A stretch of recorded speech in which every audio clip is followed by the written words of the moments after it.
Hello student, YouTube के हमारे इस चैनल में आप सभी लोगों का स्वागत है। और इस वीडियो लेक्चर में आज हम लोग सतत आवेश वितरण पर आधारित कुछ न्यूमेरिकल करेंगे, जिसमें एक आध दो न्यूमेरिकल जो होगा वो बोर्ड के एग्ज़ाम के लिए बहुत ही बहुत ही इम्पोर्टेंट है। और दो चार सवाल करेंगे। हालांकि हमने इसके पहले जब सतत आवेश वितरण पढ़ा रहे थे तो उसमें ये थोड़ा पोर्शन छूट गया था, तो इसके लिए एक छोटा सा वीडियो बनाना पड़ रहा है जिसमें दो चार सवाल लेंगे। जिसमें इसका जो पहला जो हमने लिखा हुआ है बोर्ड पर, ये बहुत इम्पॉर्टेंट है और आपके एनसीईआरटी बुक में दे रखा है। हमने इसको एक क्वेश्चन के रूप में लिखा है। तो चलिए शुरू करते हैं। एक सवाल है, आपके बोर्ड पर दिख रहा है कि एक आर त्रिज्या की पतली वलय पर Q आवेश एक समान रूप से वितरित है। एक वलय है, ये रिंग है, इस पे Q आवेश जो है वो एक समान रूप से वितरित। Q आवेश क्या है? एक समान रूप से वितरित।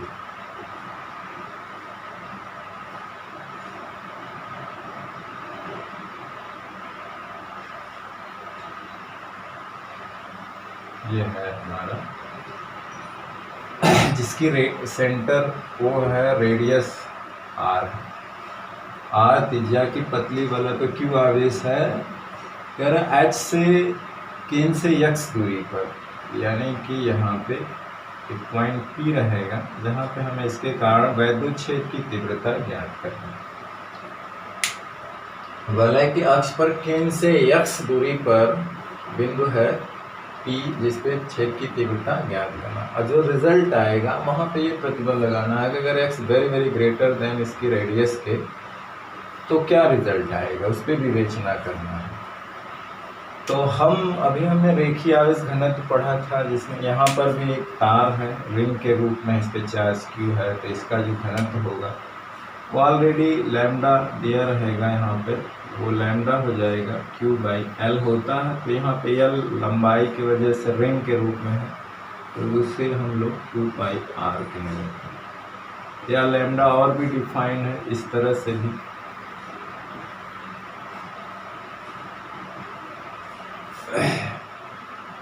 लैम्डा बराबर हो सकता है dQ/d।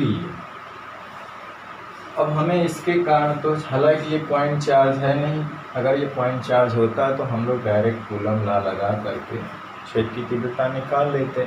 E बराबर 1/4πε0 Q/r² से। हालांकि ये चार्ज डिस्ट्रीब्यूट है, तो इसके लिए हम पहला काम क्या करते हैं कि एक इस पूरे चार्ज का एक छोटा सा पॉइंट लेते हैं, अवयव लेते हैं, खंड लेते हैं, और यहाँ पे हम लेंगे उसे हम लोग dl dx कुछ भी मान सकते हैं। तो यहाँ पे dl मानेंगे क्योंकि इसकी जो लेंथ है वो l है, और या 2πr है।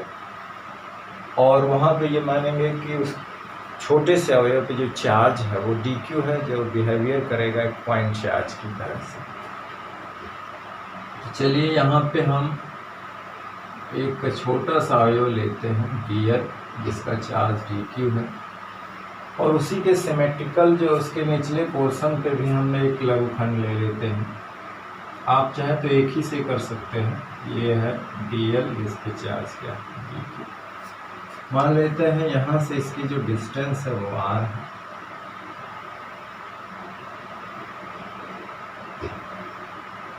और ये भी डिस्टेंस, क्योंकि दोनों बराबर दूरी पर स्थित होंगे, ये भी डिस्टेंस हम मान लेते हैं r, और 36 से मान लेते हैं इसका जो एंगल है वो थीटा है।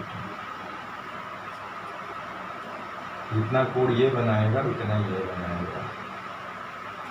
अब dl पोर्शन पे जो चार्ज है वो dq है, जो पॉइंट चार्ज की तरह बिहेवियर करेगा। और एक इसके वजह से जो यहाँ पे फील्ड होगी और इसके वजह से जो यहाँ पे फील्ड होगी, दोनों बराबर होंगे परिमाण में। डायरेक्शन अलग होगी लेकिन परिमाण सेम होगा, क्योंकि सेम चार्ज सेम डिस्टेंस, इसलिए फील्ड भी सेम होगी। तो वो मान लेते हैं पहले के कारण जो है वो D1 है, दूसरे के कारण DE2 है, तो ये दोनों हो जाएगी बराबर DE मान लेते हैं, दोनों के कारण DE। अब इसके कारण यहाँ पे जो फील्ड की डायरेक्शन है वो इधर होगी और वो D1 है, और इसके कारण इस डायरेक्शन में होगी जिसको हम लोग DE2 कहते हैं। ये भी एंगल थीटा होगा, ये भी एंगल थीटा होगा, वर्टिकली अपोजिट एंगल। और दो तीव्रताएं जो है वो दो थीटा कोण पर हैं, यानी ये वाली थीटा पे ये है, तो इसको दो घटकों में वियोजित किया जा सकता है। इसका एक क्षैतिज घटक जो होगा ये होगा तो हो जाएगा DE1 cos थीटा, और इसके लंबवत घटक हो जाएगा DE1 sin थीटा। उसी तरह से इसका इस डायरेक्शन में घटक हो जाएगा DE2 cos थीटा, और इसके अपोजिट डायरेक्शन में मतलब लंबवत डायरेक्शन में होगा DE2 sin थीटा। अब यहाँ पे देख रहे हैं कि कॉस घटक जो इसका एक घटक cos थीटा वाला है वो एक डायरेक्शन में है, और sin थीटा वाला घटक जो है वो अपोजिट डायरेक्शन में है, और सेम मैग्नीट्यूड के हैं अपोजिट डायरेक्शन। इसलिए छेद का ये वाला घटक एक दूसरे को कैंसिल कर देगा, मतलब कैंसिल आउट हो जाएंगे, यानी कि इन पोर्शन के कारण जो छेद की तीव्रता पॉइंट पे होगी तो उसका जो लंबवत घटक वो कैंसिल हो जाएंगे, और जो क्षैतिज घटक होंगे वो आपस में जुड़ जाएंगे। तो इस आधे पोर्शन के लिए इसका जो छेद का ऊर्ध्वाधर घटक ऊपर होगा, और आधे पोर्शन के लिए जो है ऊर्ध्वाधर घटक यानी लंबवत घटक वो जो नीचे होगा, बराबर मैग्नीट्यूड में है और अपोजिट डायरेक्शन में, इसलिए इसका प्रभाव कैंसिल हो जाएगा। तो इस रिंग के कारण, इसके कारण और इसके आधे पोर्शन के कारण जो प्रभाव होगा इस पर, उसके क्षैतिज घटक के कारण होगा, दोनों जुड़ जाएंगे। चाहे तो हम दोनों को साथ साथ लेकर इसे हल करें, चाहे एक पोर्शन को छोड़ करके अब इसी को लेकर हल करेंगे। हाँ, यहाँ पे एक चीज़ है कि अगर हम दोनों को लेके चल रहे हैं तो यहाँ पे अगर ऐड हो जाएगा तो चूंकि ये दोनों बराबर हो जाएगा 2DE cos थीटा। तो जब हम लोग आगे जानते हैं कि इसके बाद हम लोग इंटीग्रल करते हैं, इंटीग्रल कर करके लिमिट लेते हैं। तो जब हम दोनों पोर्शन के लिए लिमिट लगाएंगे तो हालांकि इसकी जो परिधि है वो 2πr है, कितनी है 2πr। तो अगर हम एक पोर्शन लेकर के हल करते हैं तो जब हम लिमिट लेंगे तो 0 to 2πr लेंगे।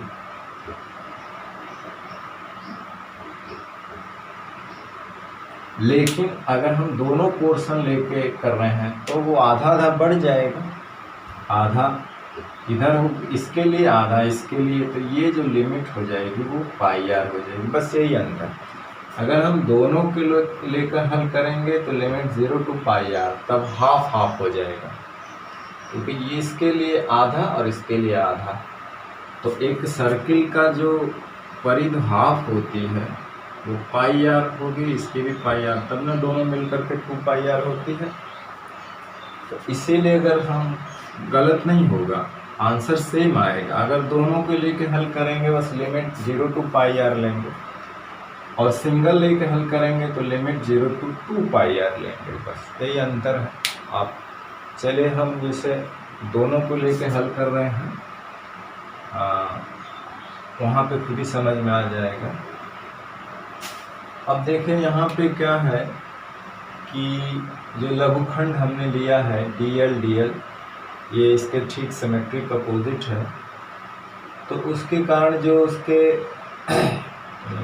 ऊर्ध्वाधर घटक हैं वो एक दूसरे को कैंसिल कर देंगे, और जो क्षैतिज घटक होंगे वो आपस में जुड़ जाएंगे।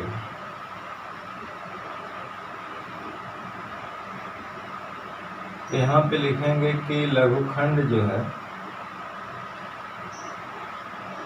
dl के कारण जो होगा बिंदु P पर छेद की तीव्रता का जो क्षैतिज घटक ऊर्ध्वाधर घटक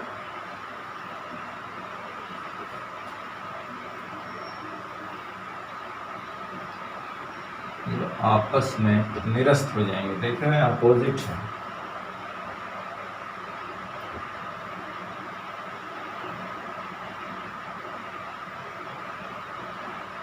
फिगर में सब दिख रहा है। तथा 36 घटक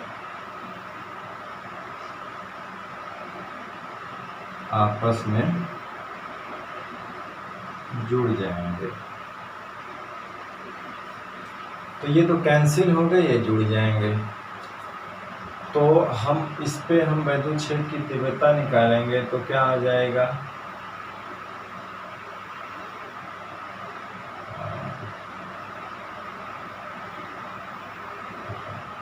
अतः बिंदु P पर जो है नेट तीव्रता निकालेंगे वो आ जाएगी DE1 cos theta plus DE2 cos theta. चूँकि ये दोनों का मैग्नीट्यूड बराबर है, दोनों जुड़ जाएंगे, हो जाएगा DE cos थीटा। अब यहाँ से हमें DE निकालना है। नेट तो निकल गए, जिसको हम लोग E कह सकते हैं। तो DE की जो वैल्यू है वो है क्या होगी, 1/4πε0 dq अपान कितनी दूरी पे है, r²। चार्ज यहाँ पे क्या है, dq, दूरी कितना r, यहाँ पे ये d क्या हो जाएगा, d। इसको हम वहाँ पे उठा करके रख देंगे तो मिलेगा हमको 1/4πε0 dq r² cos थीटा। तो ये हमको मिलेगा।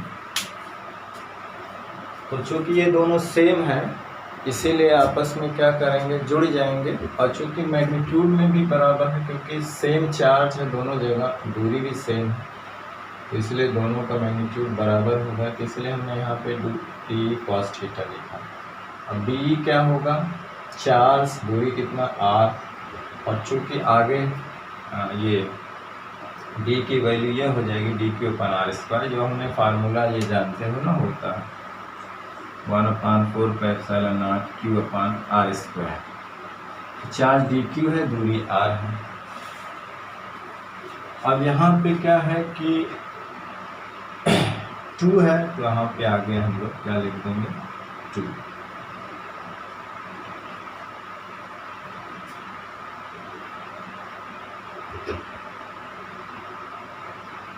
तो अब जो है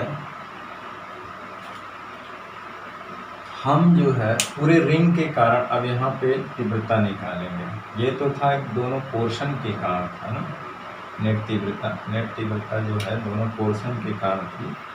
ये इसी को हम लोग DE नेट कह लेते हैं, DE नेट।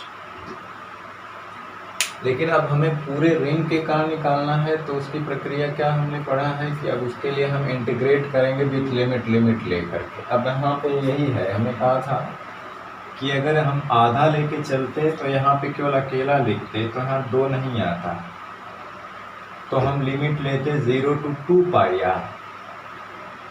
लेकिन जब हमने आधा इधर भी ले लिया, आधा इधर भी ले लिया, तो पूरी एरिया जो पूरा परिधि जो है बट गया ना, आधा हो गया।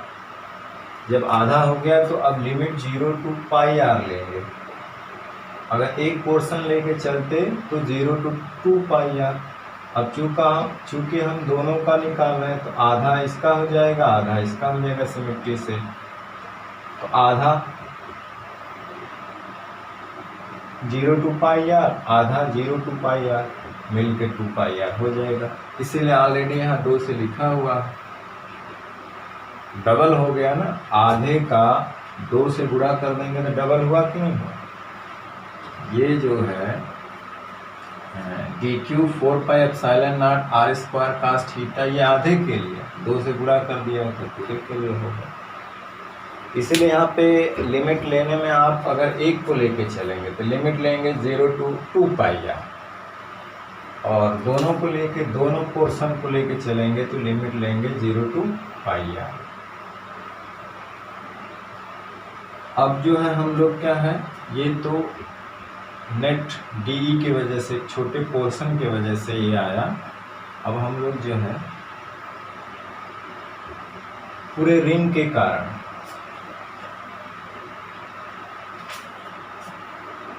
पूरे वलय के कारण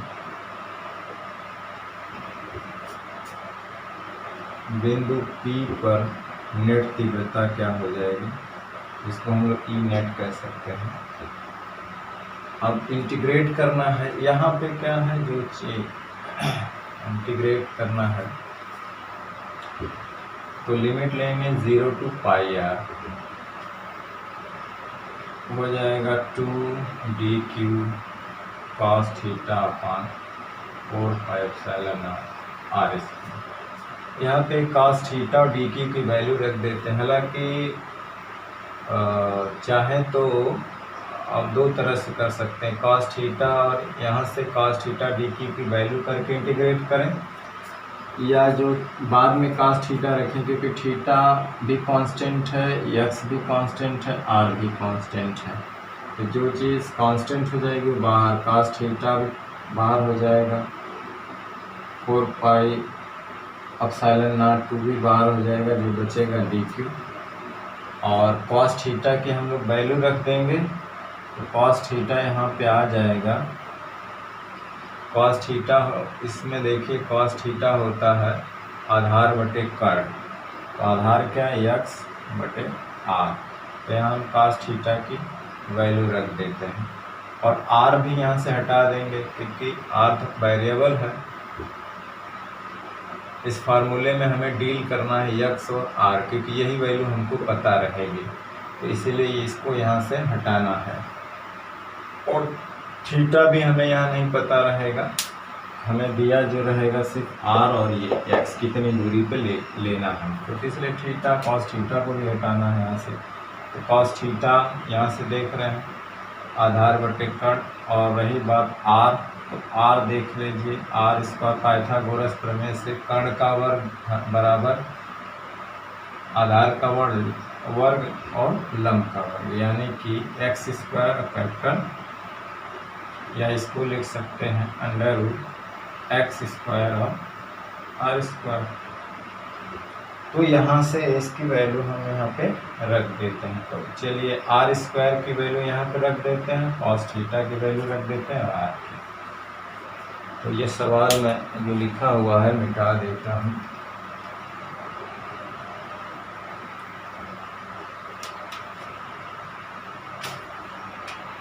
तो ई नेट हमारा आया है इंटीग्रल 0 to πr। अगर हम आधा पोर्शन लेते तो 0 to 2πr। अब चलिए dq की भी वैल्यू यहाँ पे रख दीजिए, वो भी हमको नहीं पता है कितना है, तो लैम्डा dl हो जाएगा, लैम्डा dl अपान 4πε0। r स्क्वायर की वैल्यू है x square capital r square into cos theta की वैल्यू है x अपान r। तो r की वैल्यू अभी ये होती है, अभी हम रखेंगे। तो चलिए इसमें बाकी चीज़ क्या है, r की वैल्यू यहाँ रख ही दीजिए, थोड़ा लिमिट लेने में आसानी होगी। 0 to πr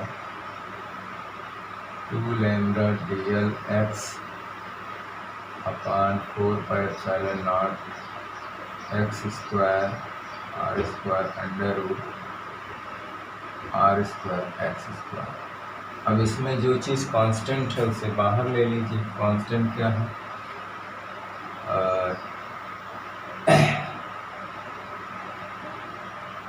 हमें dl केवल वेरिएबल मिल रहा है, बाकी चीज़ कांस्टेंट है, x भी फिक्स्ड है, r भी फिक्स्ड है। तो 2 लैम्डा x बटे 4πε0 और ये दोनों। अब देखिए ये यहाँ पे हाफ पावर है या एक पावर है, आधार सेम है तो घाते जुड़ जाएंगे, ये हो जाएगा एक्स स्क्वायर आर स्क्वायर 3/2 और integral 0 to pi R D L. अब डी एल का इंटीग्रेशन हो जाएगा एल, और जब हम लिमिट रखेंगे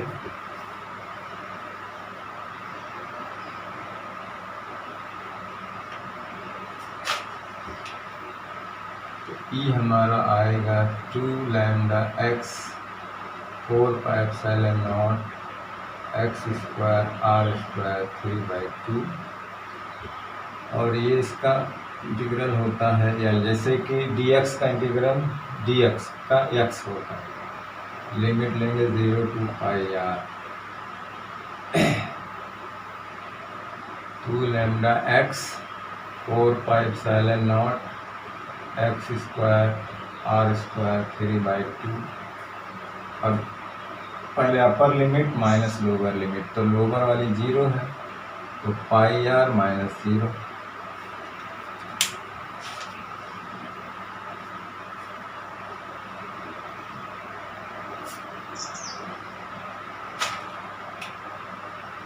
तो हमारा निकल के आया है फील्ड जो है वो 2 लैम्डा एक्स पाई आर, नीचे है 4 pi epsilon naught x square r square 3/2। अभी हम लोग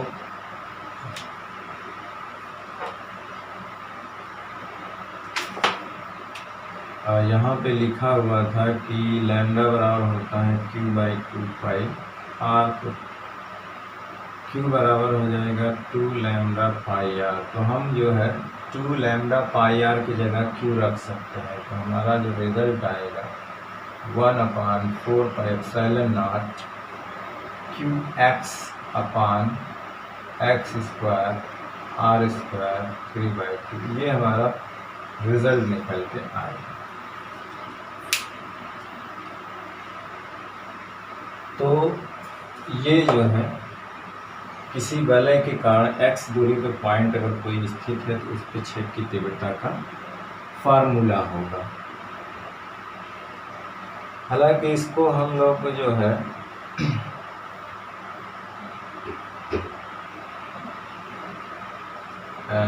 और भी छोटा कर सकते थे, वहाँ पर ये इस चीज़ की जगह हम चाहते तो और भी आसानी से आ जाता, तो वो भी बात ठीक है, ये भी बात ठीक है। जैसे वहाँ पे आया था DE नेट आया था 1/4 पाई एप्सिलॉन नॉट आया था और DQ अपान आर स्क्वायर आया था और कॉस थीटा आया था। DE की वैल्यू ये थी और कॉस थीटा उसका घटक था। चूँकि यहाँ पे हम आर स्क्वायर की जगह हम क्या लिख सकते हैं 1/4 पाई एप्सिलॉन नॉट DQ, इसको लिख सकते हैं x square r square Pythagoras से लिख सकते हैं, तभी लिखे थे। ये हमारी रिंग थी, यहाँ पे पॉइंट P था, ये x था, ये r था और यहाँ से दूरी r थी। आर स्क्वायर बराबर एक्स स्क्वायर आर स्क्वायर, ठीक। और कॉस थीटा की वैल्यू यहाँ से निकालेंगे कि थीटा तो आया था x अपना r। r की वैल्यू भी यहाँ पे हम पुट कर देते तो वो आता है एक्स स्क्वायर आर स्क्वायर। अब देख रहे हैं x r ठीक सब कांस्टेंट है, x r क्या है कांस्टेंट, ठीक है। ये जो x है वो भी फिक्स है, नहीं बदलेगा, ये भी नहीं बदलेगा। तो सारी चीज़ें हम बाहर ले लेंगे, जैसे हमें अगर हम पूरे रिंग के लिए चाहिए ई नेट तो बाकी चीज़ बाहर ले लो, बाकी बाहर क्या आएगा x 4 पाई एप्सिलॉन जो कांस्टेंट है, या एक पावर या हाफ पावर मिलके क्या हो जाएगी 3/2 और हमें मिलेगा क्या DQ। अब यहाँ लिमिट लगाने की ज़रूरत नहीं है, थोड़े से DL पोर्शन पे DQ चार्ज है तो होल पे कितना है Q है, तो जब हम पूरा इंटीग्रेट करेंगे तो हमें क्या मिलेगा Q मिलेगा। तो हमें क्या ई ने डायरेक्ट मिल गया QX 1 4 pi epsilon naught x square r square 3/2 ये मिल गया। तो ये भी कर सकते हैं, जो चीज़ कांस्टेंट है उसे बाहर ले लीजिए, बाकी हमें पूरे रिंग के चाहिए तो इंटीग्रेट करने में वेरिएबल डी क्यू मिल रहा है, डी क्यू का इंटीग्रेट करेंगे तो हमें होल चार्ज कितना मिलेगा क्यू, मतलब D Q D Q D Q. अगर पूरे रिंग का हम चार्ज जोड़ देंगे तो उस रिंग पे कितना चार्ज था क्यू, तो ये क्यू मिल गया। वहाँ पे क्या था, इसका इंटीग्रल करना था डीएल का, तो डीएल डीएल डीएल डीएल ये पे चीज़ पे था ना, यहाँ पे DL DL DL DL DL DL पूरा जोड़ेंगे तो इसकी परिध मिलेगी। परिध क्या होती है 2 पाई आर। तो हालांकि हमने 0 पाई आर क्यों लिया है, क्योंकि हमने आर दोनों पोर्शन लिया था, ये भी लिया था ये लिया था, आर ले भी 2 से पहले ही गुणा हो गया था, तो इसीलिए लिमिट को आधा कर दिया 0 to पाई आर। तो इसको डीएल डीएल डीएल डीएल जोड़ेंगे तो पूरा कितना मिलेगा 2 पाई आर। तो इस तरह से लिमिट ले लिया गया। अगर वही हम एक पोर्शन लेके चलते, यहाँ पे 2 नहीं गुणा करते, तो हम 0 to 2 पाई आर लेते। अब चूँकि ऑलरेडी हमने 2 यहाँ ले लिया है, इसलिए पाई आर लिमिट होगा आधा 0 to पाई आर, न लेते तो 0 to 2 पाई आर। तो वो भी सही है, आप वहाँ से इसे भी कर सकते हैं। देखिए ये भी वही आया, डी क्यू का इंटीग्रेट करेंगे तो पूरा चार्ज कितना दिया गया था क्यू, या आप इस तरह से करिए 0 to पाई आर। अगर दोनों पोर्शन के लेके चल रहे हैं, इधर वाला भी और यहाँ वाला भी डीएल, तो 0 to पाई आर लिमिट लेंगे। अगर केवल एक पोर्शन लेके चल रहे हैं तो 0 to 2 पाई आर। अगर ये थोड़ा सा डिफिकल्ट लग रहा है तो आप वहीं से ये वाला लेके चलिए। अब इसमें cos थीटा का मान रख दीजिए और आर स्क्वायर का मान रख दीजिए, हमने रख दिया। यक्स आर सब कांस्टेंट है, बाहर हो जाएगा, पूरे रिंग के कारण चाहिए तो इंटीग्रेट कर देंगे। जो वेरिएबल डी क्यू था और डी क्यू का इंटीग्रेट होगा क्यू, क्योंकि पूरे रिंग पे चार्ज क्या था क्यू था, इसलिए D Q D Q D Q D Q जोड़ेंगे तो पूरे रिंग पे चार्ज हो जाएगा क्यू। तो ये आया। अब चलिए ये परिणाम आया है, तो इस पर लिखा है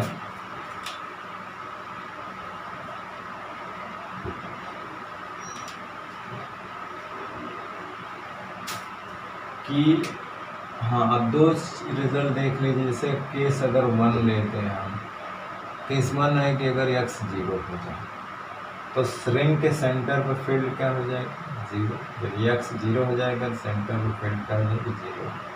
केस दूसरा ले सकते हैं, कहा है कि x very very greater than capital R, यानी R के मुकाबले में बहुत ज़्यादा है, तो ये बहुत छोटा है, इसको हम लोग नेगलेक्ट 0 मान सकते हैं। तो हमारा जो फील्ड आएगा वो आएगा QX, R को लगभग 0 मान लीजिए, तो 1/4 का एप्सिलॉन नॉट एक्स स्क्वायर के पावर 3/2।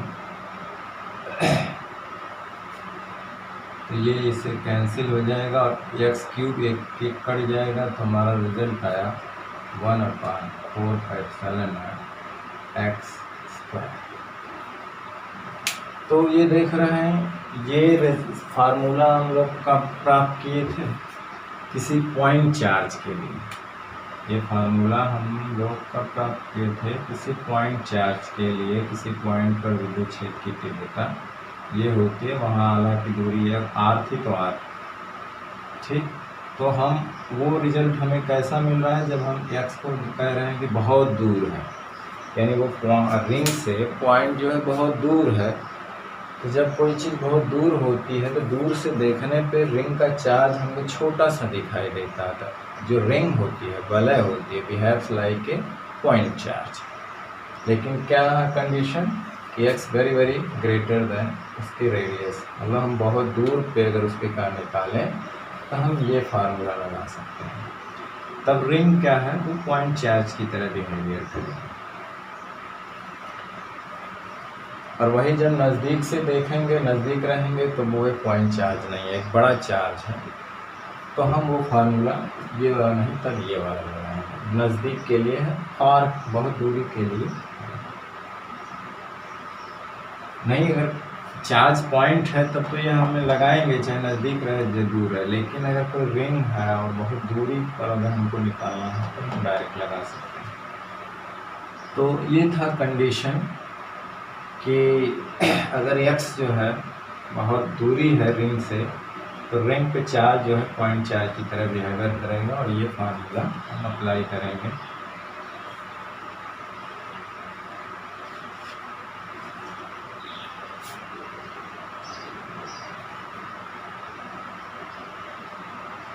तो यहाँ पे हमने दो केस देखा। चलिए इसी पे एक सवाल है, उसको लेते हैं। और यह सवाल है,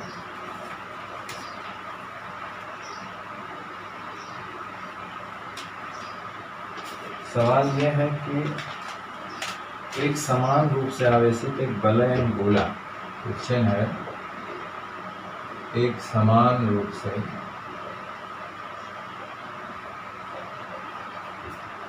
आवेशित एक वलय एवं एक गोले, एक वलय एवं एक गोले, दोनों की त्रिज्या r है।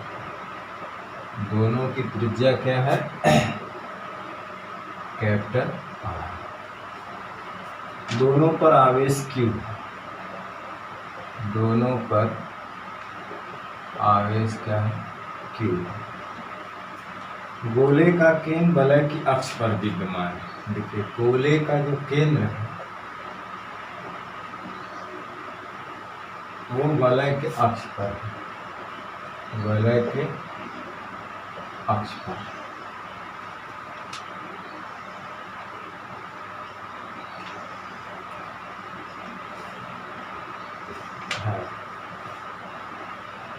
वलय के केंद्र से इतनी दूरी पे है तथा कितनी दूरी पर है? वलय के केंद्र से कितनी दूरी पे है? r√3 दूरी पर है। गोले एवं वलय के मध्य विद्युत बल का मान ज्ञात कीजिए। गोले एवं वलय के बीच विद्युत बल का मान ज्ञात कीजिए। ये सवाल है हमारा। कह एक समान रूप से एक वलय एवं एक गोले, दोनों की त्रिज्या ये है, दोनों पर आवेश Q है, गोले का केंद्र वलय के अक्ष पर है तथा वलय के केंद्र से इतनी दूरी पर है। गोले एवं वलय के बीच विद्युत बल का मान है। देखिए जैसे एक वलय है, यहाँ पे कोई फार्मूला यूज करेंगे। इसकी रेडियस r है, सेंटर मान लो वो है, और एक गोला है, इसकी भी रेडियस वही है।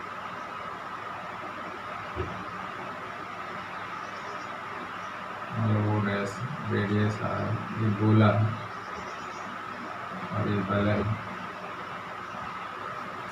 और ये यहाँ से इसके सेंटर की जो दूरी दे रखा है वो कितना r√3। इनके बीच कितना बल लग रहा है ये बताना है।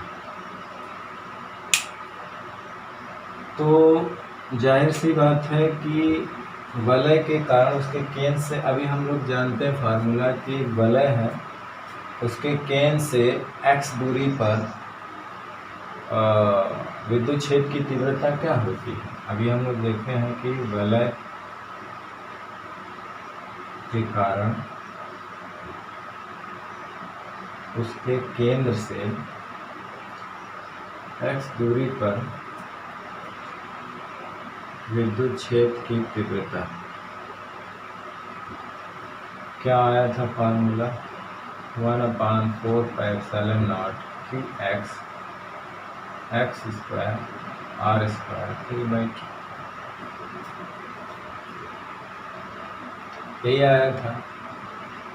अब हमें इनके बीच हमें फोर्स निकालना है। तो फोर्स निकालने के लिए एक फार्मूला ये जानते हैं, जैसे इस पे भी क्यू चार्ज है, इस पे भी क्यू चार्ज है, क्यू ई। और सिमिट्री की वजह से गोले पे जो चार्ज, हालांकि वो तो होता है उसके सतह पे, लेकिन बिहेव ऐसा करता है सिमेट्रिकल कि वो चार्ज इसके सेंटर पे, हालांकि चार्ज हम क्या मान के चलेंगे कि उसके सेंटर पे। तो जाहिर सी बात है हम फोर्स के लिए ये फार्मूला ऑलरेडी पढ़ चुके हैं। तो हमें क्यों पता है, हमें ई चाहिए कि इस वलय के कारण यहाँ पे हम छेद की तीव्रता क्या निकालेंगे। तो यहाँ से इस गोले की दूरी कितना दिया है, r करड़ी में 3। तो हम क्या करेंगे, हम निकालेंगे कि वही कि वलय के कारण r√3 दूरी पर विद्युत क्षेत्र की तीव्रता, और दूरी, इतनी दूरी पर कौन चीज़ पड़ेगा, गोले का सेंटर पड़ेगा, और उस सेंटर पे विद्युत क्षेत्र की तीव्रता का मामला पर विद्युत क्षेत्र की तीव्रता वो क्या हो जाएगी, 1/4πε0 क्यू। एक्स की वैल्यू क्या है, r√3, और यहाँ पर भी रख देंगे एक्स की वैल्यू r√3 का स्क्वायर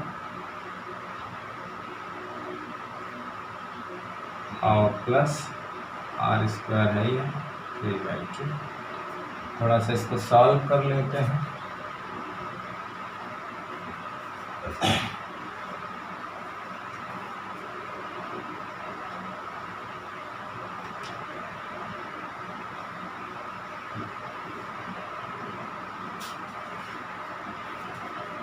अब स्क्वायर है तो क्या हो जाएगा, यहाँ पे तो है QR√3, यहाँ 1/4πε0 अभी रखी इसकी वैल्यू, ये स्क्वायर है तो हो जाएगा 3r², और यहाँ पे r² है ही है, और यह है 3/2, तो 3r 4r² हो जाएगा 1/4πε0 QR√3, यह हो जाएगा 4r² का 3/2, तो कट जाएगा।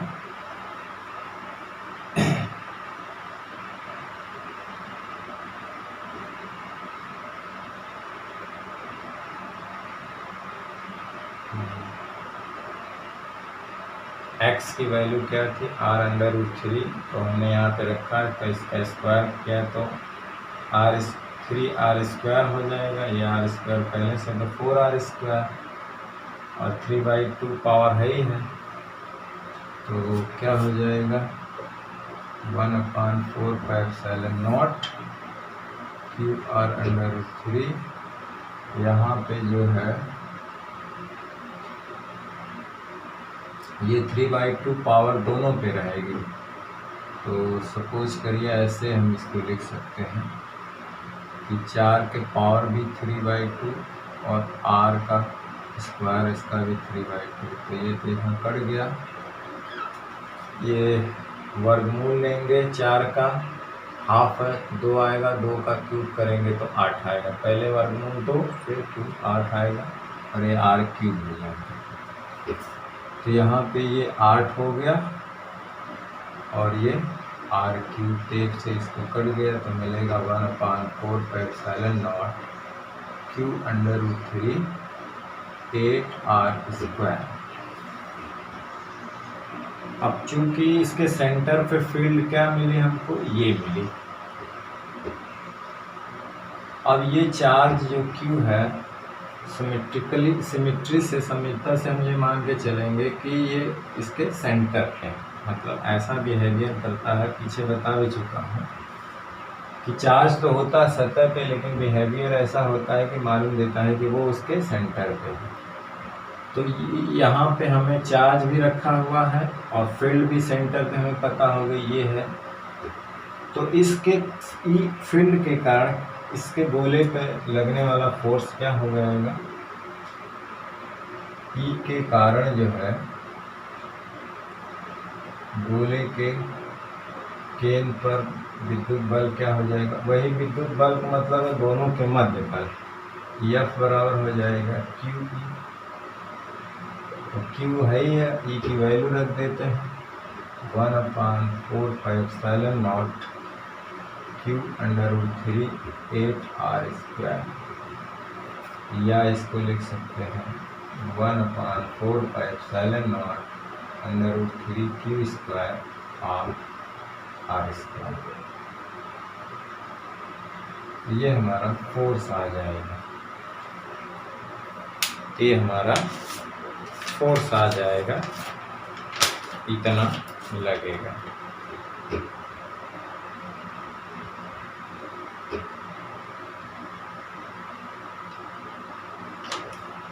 सही। तो इस तरह से हम जो है इसको हल कर देंगे। ई आया, और जानते हो फार्मूला होता है क्यू ई, तो ई की वैल्यू रख देंगे। ई की वैल्यू क्या है,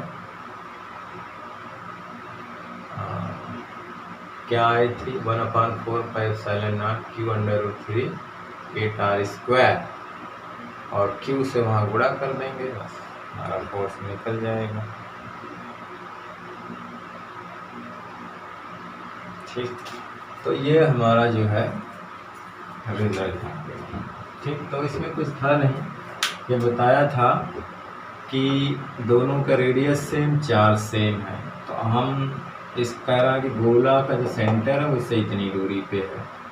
अब दोनों के बीच लगने वाला फोर्स हमने जान रखा था कि वलय के कारण x दूरी पर छेद की तीव्रता यह होगी।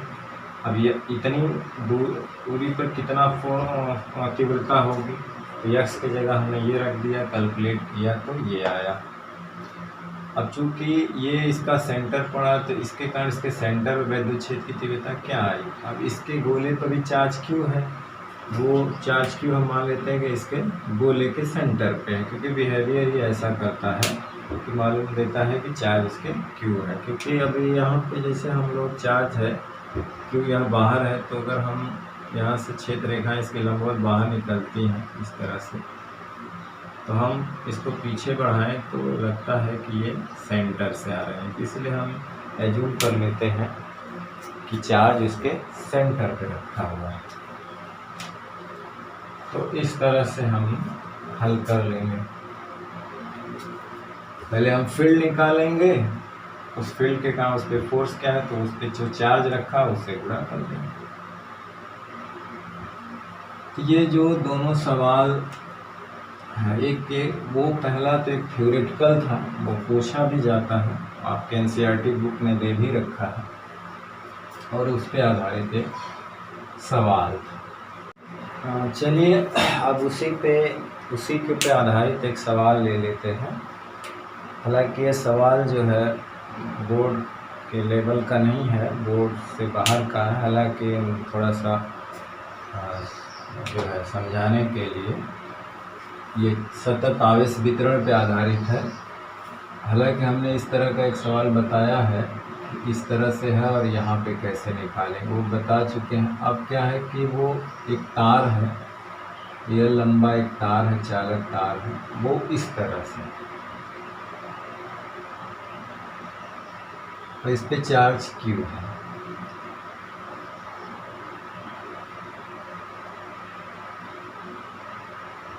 मान लेते हैं यह लंबाई का है, कैपिटल L मान लेते हैं। इसके कारण एक पॉइंट P है, A दूरी पर है इसके, उसी पर छेद की तीव्रता निकालना।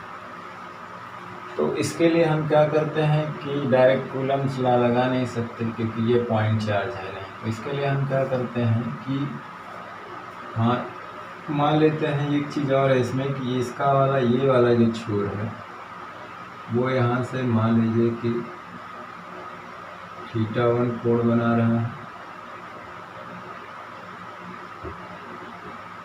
और ये वाला इसलिए हम ले रहे हैं, इसकी लिमिट लेने में आसानी होगी। ये है जो θ, यानी इसका फैलाव जो रॉड का इस पॉइंट से कितना है, θ1 + θ2, ऊपर θ1, नीचे की डायरेक्शन में θ2। तो लिमिट जब भी हम लेंगे तो लेंगे -θ2 से +θ1, इसलिए कि ये नीचे है इस डायरेक्शन में है, ये ऊपर है इस डायरेक्शन में, इसलिए ऊपर वाले एंगल को हम लोग पॉजिटिव लेंगे, नीचे वाले को नेगेटिव लेंगे, तभी तो गैपिंग पता चलेगी दोनों का डिफरेंस। अगर हम इनको डिफरेंस लेना है तो डिफरेंस लेंगे तभी तो दोनों जुड़ेगा, पता चलेगा गैपिंग क्या है। तो चूंकि वो नीचे की ओर है तो इसलिए उसको हम माइनस लेंगे। अब इसके लिए क्या है कि मान लेते हैं कि इस पॉइंट से ये सेंटर O है, मान लीजिए L स्मॉल l दूरी पर एक छोटा सा एलिमेंट ले लेते हैं dl, जिसके चार्ज क्या है dq। मान लेते हैं कि L दूरी पर एक एलिमेंट है और वो 36 से कितना कोण बना रहा है,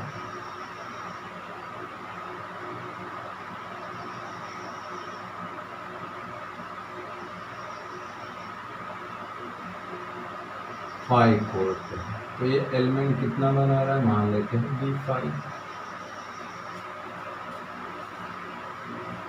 हालांकि इसमें जो मानेंगे और ये मान लेते हैं कि ये P से R दूरी पर है।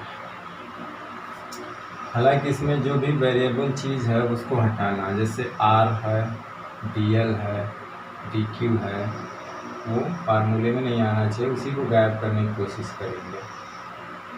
A फिक्स है, यहाँ से पूछेगा क्योंकि सवाल नहीं पूछेगा इसके लंबवत A दूरी पे पॉइंट P पे क्या क्षेत्र है। जाहिर सी बात है इसके कारण, इस पोर्शन के कारण इस पे जो क्षेत्र होगा मान लेते हैं D, कितने एंगल पे 5।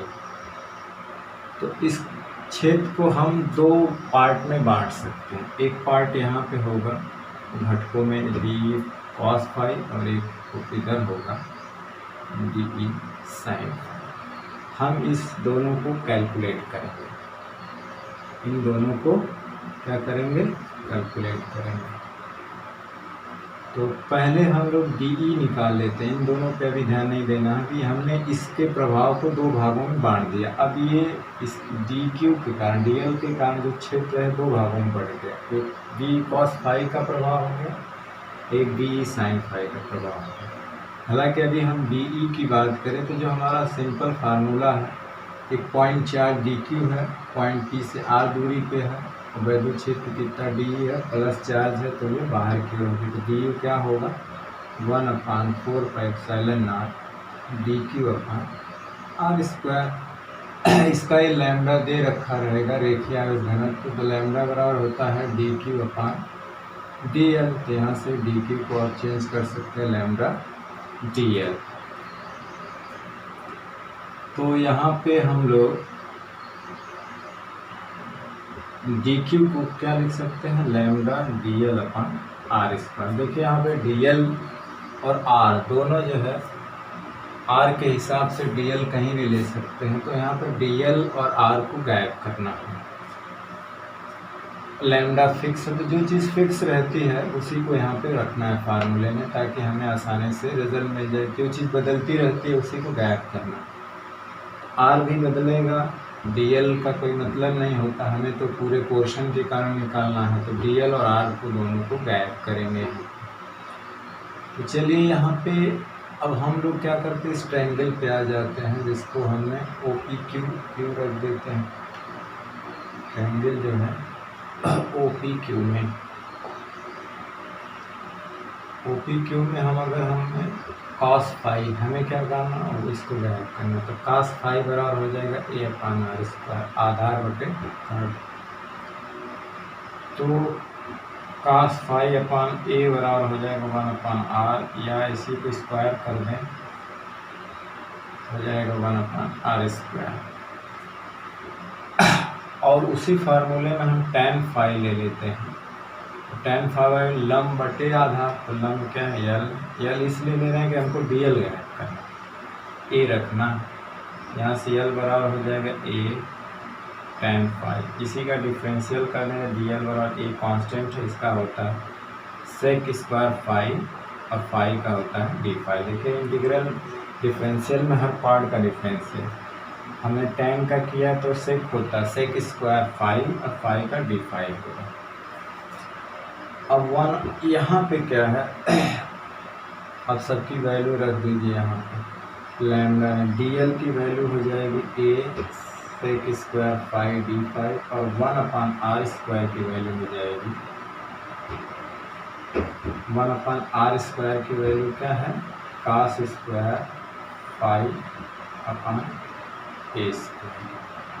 अब यहाँ से देखिए ये दूसरे को उल्टे हैं कट जाएंगे, एक तो ये कट जाएगा तो हमारा बचा क्या डी ई बराबर 1/4 लैम्डा डी फाई अपॉन ए।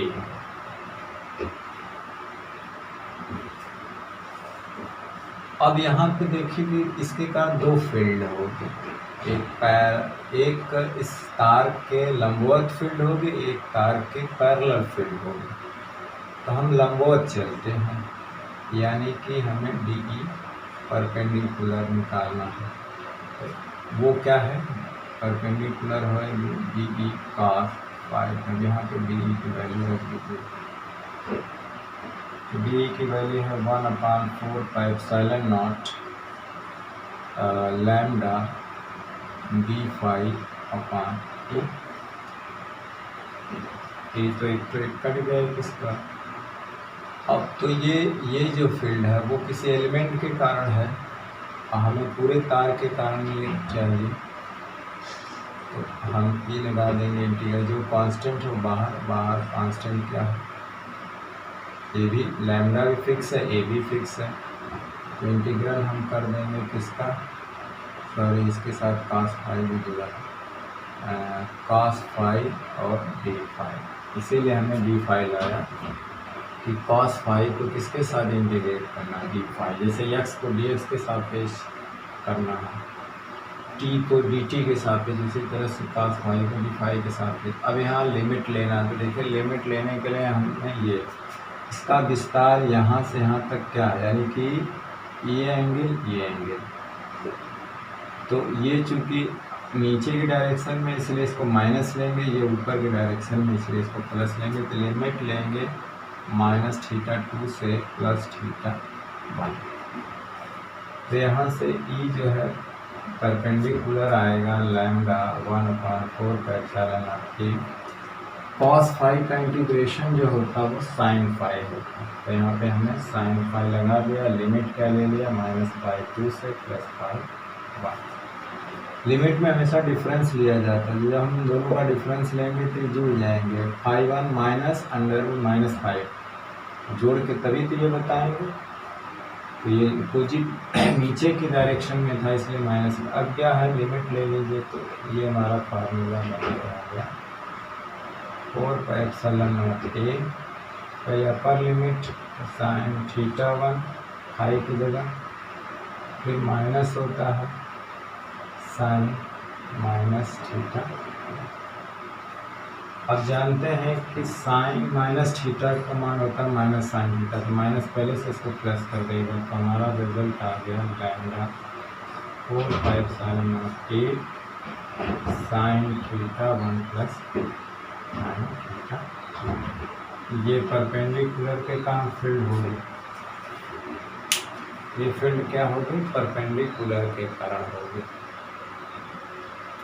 अब हमें पैरेलल यानी ये इस पोर्शन के कारण निकालना। इस पोर्शन के कारण देख लीजिए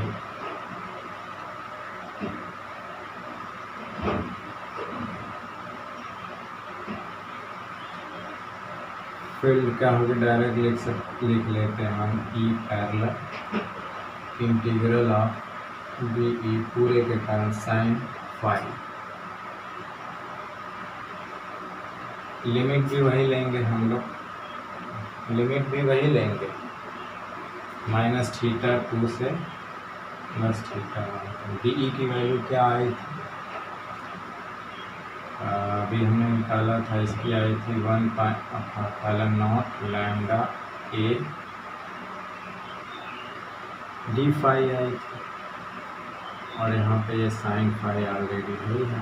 ये डी की वैल्यू यहाँ तक बाकी चीज़ कांस्टेंट है, बाहर ले लीजिए। लैम्डा 4πε0 a और ये -θ2 + θ1 से sin फाई d फाई, इसका होता है -cos फाई। इंटीग्रल करेंगे तो आएगा क्या, -cos फाई, लिमिट लेंगे φ2 + θ1।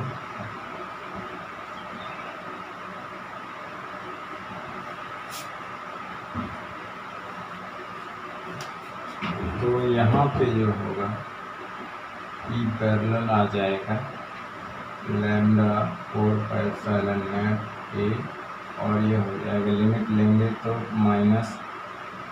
-cos θ1 हो जाएगा, पहले से माइनस है, और cos -θ2, चूँकि ये जो है cos -θ का cos θ ही होता है, तो ये ही रहेगा। पहले अपर लिमिट हमने इस पे रखा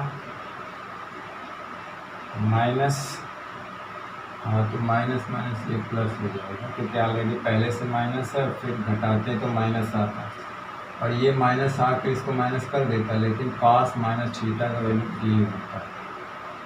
ई पैरेलल बराबर हो जाए लैम्डा 4πε0 a cos θ2 पहले रख दीजिए और -cos θ1, तो ये रिजल्ट निकल के एक तरह से जनरल फार्मूला। यहाँ पे आप θ1 θ2, यहाँ पर भी θ1 θ2 की वैल्यू चेंज करके आप जो है विद्युत क्षेत्र की तीव्रता निकाल सकते हैं। हालांकि ये चीज़ हम लोग जो है चुंबकीय क्षेत्र जब पढ़ेंगे तो वहाँ भी ये चीज़ पढ़ेंगे कि ये का वायर होगा, उसमें करंट जाएगी, कुछ करंट के कारण विद्युत क्षेत्र में चुंबकीय क्षेत्र होगा, क्षेत्र के कारण किसी पॉइंट पर विद्युत क्षेत्र चुंबकीय क्षेत्र की तीव्रता क्या होगी, तो कुछ ऐसा ही फार्मूला निकल करके आएगा। तो सेम प्रोसेस यही रहेगा यहाँ पर। तो ये देखिए जनरल θ1 θ2 की वैल्यू चेंज कर सकते हैं, इसे इनफाइनाइट बना सकते हैं, इनफाइनाइट के कारण, या इसका आधे पोर्शन के कारण आधा कट कर सकते हैं, या ये इसके सेंटर पे हो तो क्या हो। इस तरह से हम θ1 θ कंडीशन लगा करके हम विद्युत क्षेत्र की तीव्रता निकाल सकते हैं। ये आएगी इस घटक का परपेंडिकुलर और ये आएगी इसके पैरेलल के कारण। तो ये दोनों फार्मूले हैं। तो चलिए इसमें हमने एक थ्योरी बताया, उस थ्योरी पे आधारित दो न्यूमेरिकल कराए। हालांकि ये करा दिए, हालांकि बोर्ड में ऐसा नहीं पूछेगा, लेकिन वो थ्योरी जो है बोर्ड के लिए मोस्ट इम्पॉर्टेंट है, उसे ज़रूर पढ़िएगा। और आपके एनसीईआरटी बुक में दे भी रखा है, तो आप इसको पढ़िए। जो भी इसमें कंफ्यूजन होता है तो आप पूछ भी सकते हैं कि ये चीज़ कैसा हुआ, तो थोड़ा बताने में अच्छा लगेगा कि आप कहाँ कंफ्यूज कर गए। तो आप इसे कमेंट में आप लिख कर पूछ सकते हैं हमसे, और उसका जवाब मैं दूंगा। और अपना जो है तैयारी करते रहिए, पढ़ाई करते रहिए आप, और बोर्ड की तैयारी करते रहिए। तब तक के लिए thank you very much, all the very best.